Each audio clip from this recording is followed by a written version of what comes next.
Dolph got killed on camera, Jook got killed on camera, you know. Young Dolph was the first one caught on camera when things turned deadly and people started talking fast. Big Jook was allegedly tied to it, but when Jook himself got hit, the whole situation flipped overnight. Now, it wasn't just talk. His brother Yo Gotti wasn't about to let that slide at all. Like, that's the goal to me. That's the real street shit to me. So now, the way this revenge played out on camera has everybody talking crazy. Let's break it down. The killing of Big Jook went down on January 13th, 2024. Anthony Big Jook Mims was at a repast, and for those who don't know, that's the meal families hold after laying someone to rest. People show up in black, eat together, grieve together, and try to stay strong for each other. It's supposed to be a safe space. No drama, no problems. It's one of those moments where even the streets know not to bring any heat. Big Jook showed up for that exact reason. A relative, Eric Bone, had passed on December 31st, 2023, and the family was coming together to honor him properly.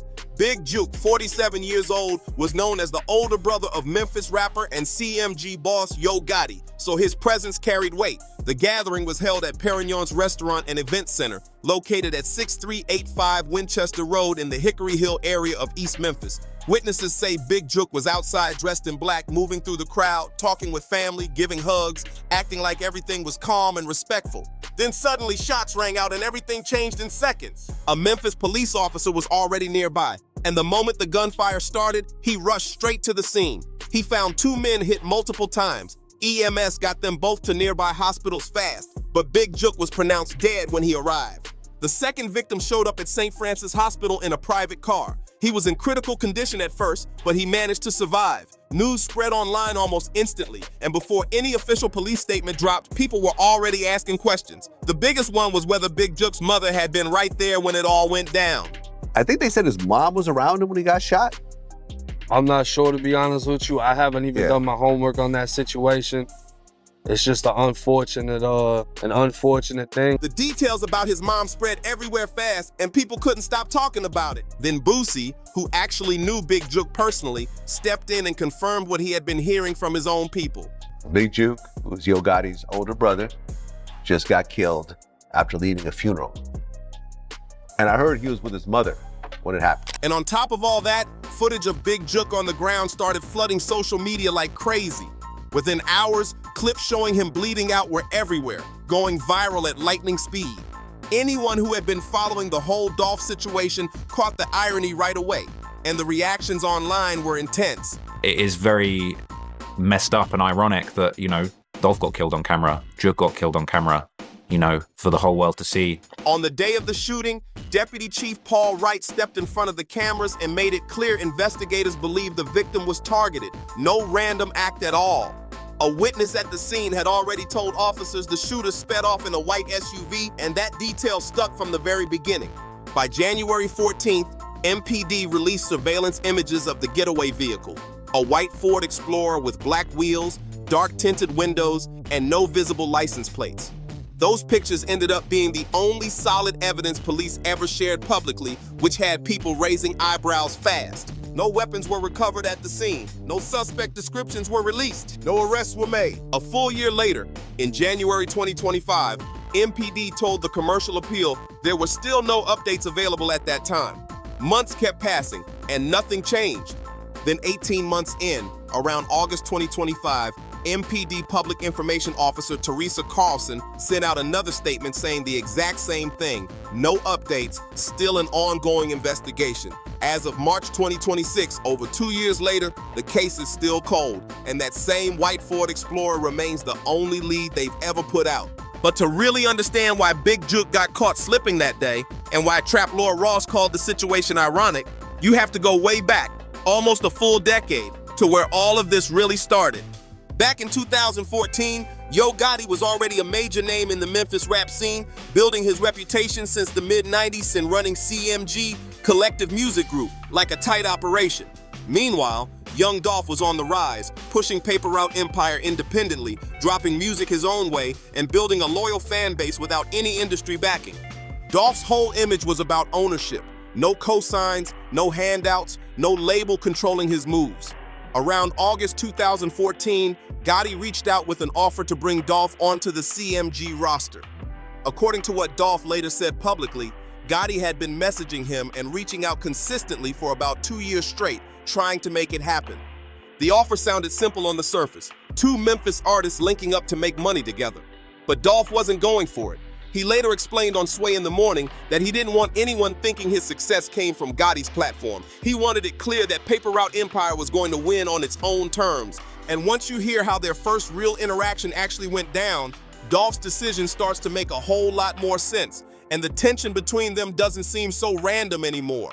You know what I'm saying? Like the first time I even met little dude, go in the studio. First time. He sent everybody out the studio. At their first meeting, Gotti cleared the whole room like something serious was about to go down. Then he started talking, and what he said caught Dolph completely off guard. It wasn't anything close to what he expected. You ain't like Zilla. I ain't gotta hold your hand like Zilla. You ain't like Starlito. I ain't gotta hold your hand like Starlito. I ain't gotta babysit you like them. It's my first time meeting you. You gonna really sit and downplay your artists and throw your artists up on the bus to try to persuade me in to come over there? He really threw his own artist under the bus on day one just to try and lock in that deal. And that right there had Dolph on full alert instantly. And there was no respect for someone willing to do their own people like that just to get ahead. Dolph wasn't feeling it at all, and he walked away from the situation right then and there.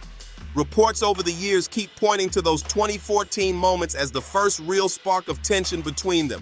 No fight, no yelling, no direct clash, just a deal that died and a line Dolph refused to cross. Dolph spoke on it openly, standing on his principles, while Gotti kept a completely different public tone. He always played it cool, saying there was never any real issue between them. In a 2017 interview on The Breakfast Club, Gotti said, "I don't got no issue. We never had one argument. We never touched each other, ever in life. We never exchanged no money ever in life." He brushed everything off as marketing and made it clear he wasn't even going to engage with the narrative. Whatever you hear somebody saying something about me, don't expect to see me respond on. Like, it's not gonna happen. Cap or not, people weren't buying everything at face value. Gotti stayed quiet in public, keeping his image clean, but Dolph wasn't moving like that at all. He was way more vocal and not holding anything back. Meanwhile, some OGs in Memphis had a completely different take on where this tension really started. According to them, it wasn't even about a deal in the first place. Memphis OG Crunchy Black broke it down straight on the 1090 Jake Show, putting his own spin on what really sparked everything. I remember, I had Crunchy Black on my show. We were talking about this. And from what he understands, being a Memphis OG, he's saying that all this started over a girl. A female. That's what an OG from the city said started everything.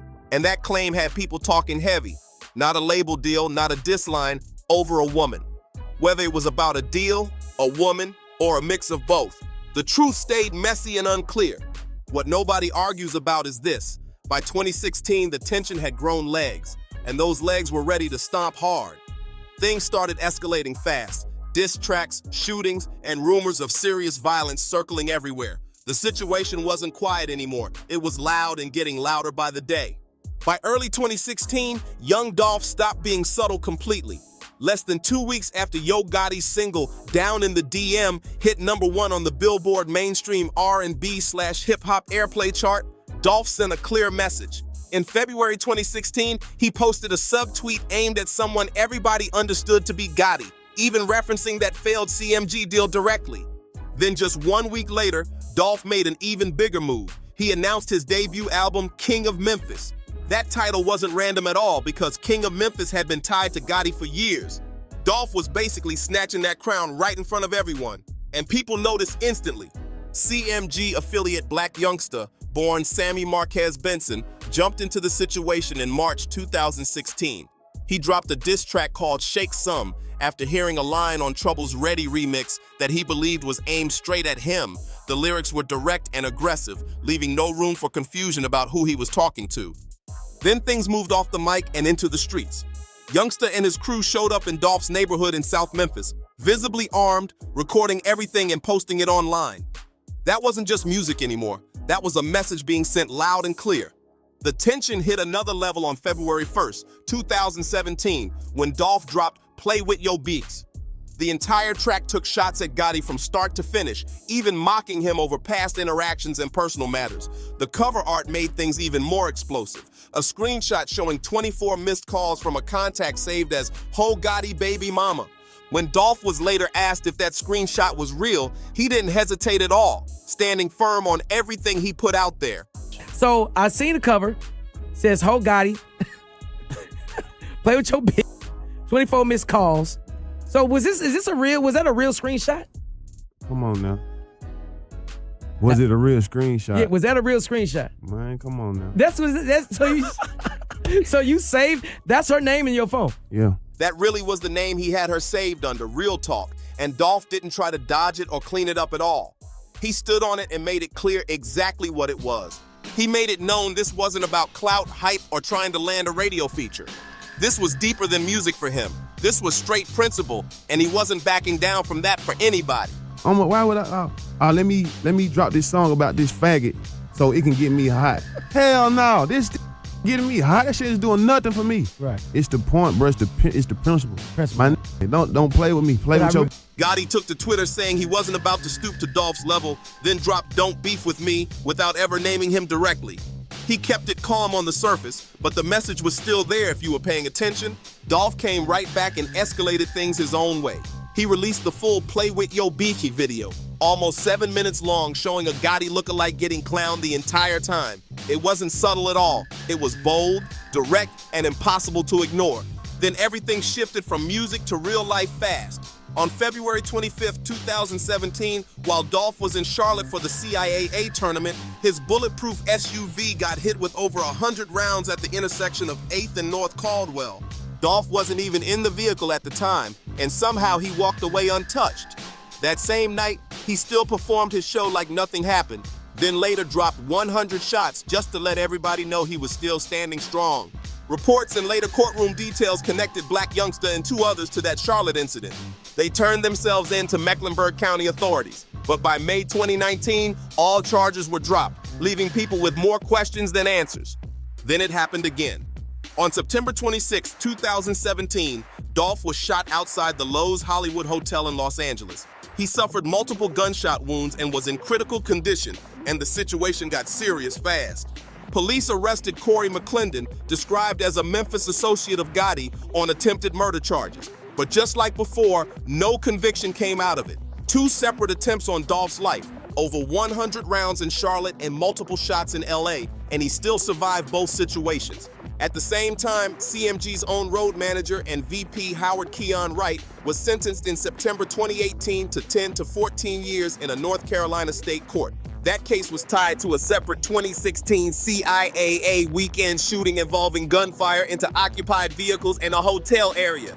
CMG's name kept popping up around these incidents, especially in Charlotte, and people started noticing a pattern.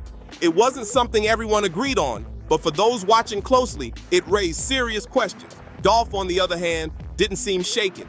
After surviving everything thrown his way, he carried himself like nothing could touch him, moving with confidence and staying active. Then came November 17th, 2021. Young Dolph pulled up to Makeda's homemade butter cookies on Airways Boulevard in Memphis, a local bakery he supported often.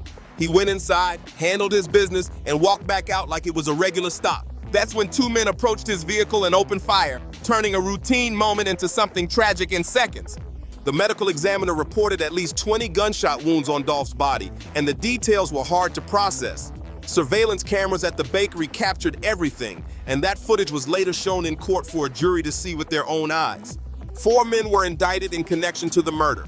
Justin Johnson, also known as Straight Drop, Cornelius Smith, Hernandez Govan, and Jamarcus Johnson, Justin's half-brother.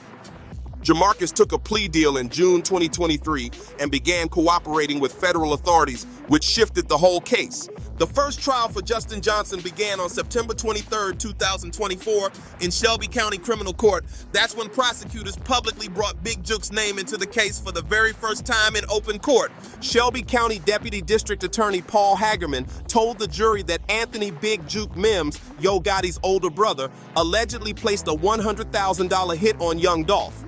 He described Big Jook as the number 2 figure at CMG and laid out a detailed claim of how everything was organized. According to the prosecution, Big Jook met with Johnson and Smith before the shooting, offering them money and even the possibility of a CMG record deal. The motive presented was retaliation tied to Dolph's diss records and his refusal to sign back in 2014. The alleged payment breakdown was specific: $40,000 for each of the two shooters and $20,000 for the middleman. That structure became a key part of the argument presented in court. The star witness was Cornelius Smith, one of the admitted shooters. He took the stand, openly said he was involved, and even identified himself in the surveillance footage shown to the jury. Smith testified that Hernandez Govan approached him and Justin Johnson with the offer connected to Big Jook. He described meetings where the plan was discussed and claimed that after the shooting, Johnson contacted Big Jook directly to confirm it was done. According to that testimony, the communication happened over FaceTime using gestures instead of speaking out loud, which prosecutors argued was an attempt to avoid being recorded. They supported these claims with phone records showing calls and messages between those involved and numbers linked to Big Jook in the days leading up to the incident. Before any of this reached the courtroom, Big Jook had already been active online after Dolph's death. He went live, and the energy he showed in those moments stood out to a lot of people watching closely. If you look on YouTube, Big Jook was laughing about young Dolph on live. You know, CMG don't miss twice. You know, talking about snakes and stuff like that. CMG don't miss twice. That clip kept circulating for months, and people couldn't stop replaying it. Looking back now, especially with what prosecutors later put on record, that moment hits completely different and carries a heavier meaning than it did at first. On September 26, 2024, the jury reached a verdict. Justin Johnson was found guilty on every single count: first-degree murder, conspiracy to commit first-degree murder, and being a felon in possession of a firearm. Judge Jennifer Mitchell sentenced him to life, closing that chapter fast. What shocked a lot of people was how quick it happened. Deliberations took less than 4 hours before the decision was locked in. Then came Hernandez Govan's trial in August 2025. Cornelius Smith returned to the stand again, and MPD Sergeant Jesse Browning walked the jury step by step through phone records that prosecutors believe connected everything together. Those records showed multiple contacts between Johnson and Govan in early November 2021, along with alleged links to numbers tied to Big Jook, which prosecutors highlighted heavily during the case. But in a twist that caught attention, the jury found Govan not guilty on all counts, and he walked free, leaving the outcome split and raising even more questions. As of March 2026, Cornelius Smith, the key witness in both trials, had a plea deal in place with his formal guilty plea hearing scheduled for March 30th, 2026. His role remained central to everything that unfolded in court. No charges were ever filed against Yo Gotti personally, and Big Jook never made it to trial. He had already passed away before Justin Johnson's case even began. And as the courtroom details came out, it became clear that Dolph may not have been the only name allegedly connected to that situation, which added another layer people couldn't ignore. There was a list of people that Big Jook, allegedly put hits on. Yeah. Like you said, Young Dolph was 100,000. Key Glock, who's the second biggest artist on the label, was 50,000. PRE Woo, 50,000. Snoop Bands, 20,000. And Moochie Grape, 5,000. So he was allegedly putting hits on a whole bunch of people. And then ultimately he got killed himself. It was being said he allegedly had a whole price list tied to PRE, and then somehow the tables turned and a price ended up on him too.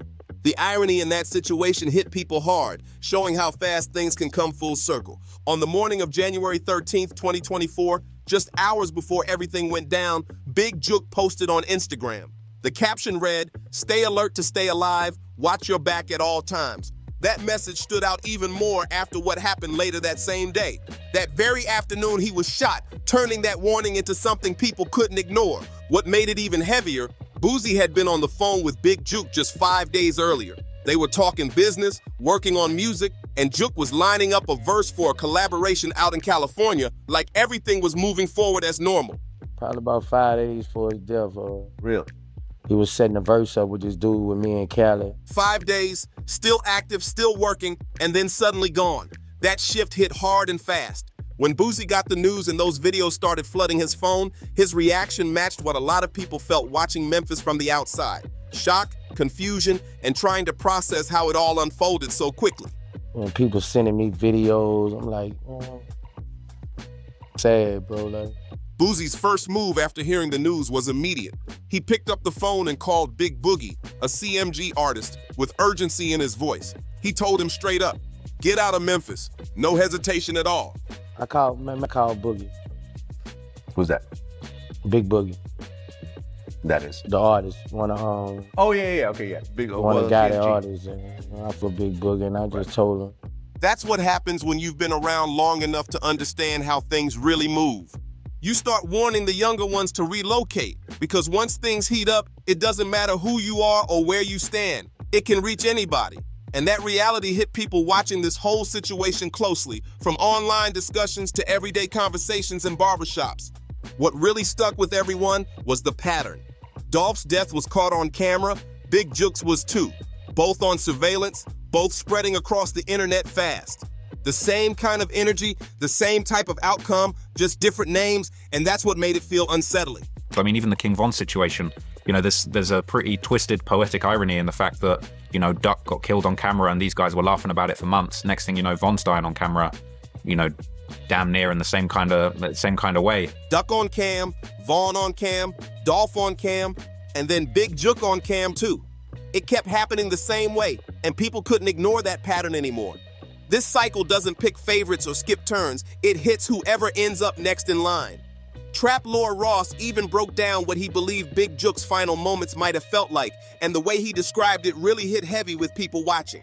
I'm sure Big Jook, in his final moments, his last few thoughts was, why did I do this? It's not that serious. And now I'm dying over a song, over an insult, over just a bunch of nonsense. Over a song, over a diss, over a deal that fell apart years ago.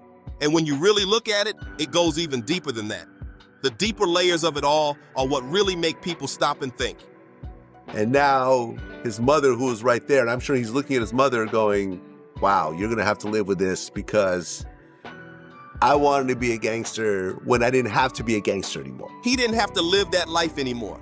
And that's the part that hits different when you really think about it. Because Yo Gotti had built something real over time. He came up from North Memphis and reached a level most people in that city may never experience, turning his name into a serious brand. And the message he always pushed publicly was clear. Elevation was the goal. Moving up, getting out, and leaving that lifestyle behind was supposed to be the real win, the real flex, the thing that mattered most. Come on, man. Obviously, to get money, move to a better place, move your people out the hood, get the many niggas you can take with you, and that's the goal. To me, that's the real street. That was Gotti's message, loud and clear on record. Get the money and bring your people up with you. That's what it was all supposed to be about. That was the code he stood on publicly. By 2024, Gotti's net worth was reportedly around $100 million, showing just how far he had come. He held a minority stake in DC United, a major league soccer team, and had his restaurant Prime up and running in Memphis. CMG was still making major moves too. Glorilla crossing into pop radio, Moneybag Yo staying active, and Key Glock continuing to build his run. There were also personal moments tied to loss. Glorilla had a custom diamond chain made with Big Jook's portrait and gifted it to Gotti. Reports said he received it on his birthday, but chose to wear it publicly later on Big Jook's birthday as a tribute. He also got a large back tattoo with clouds, doves, and LL Jook, meaning long live Jook, marking that loss permanently. At the same time, reports suggested CMG was expanding operations toward Dallas, while Gotti kept a lower profile in Memphis in the months following the shooting. Moves were still being made, but things clearly weren't the same.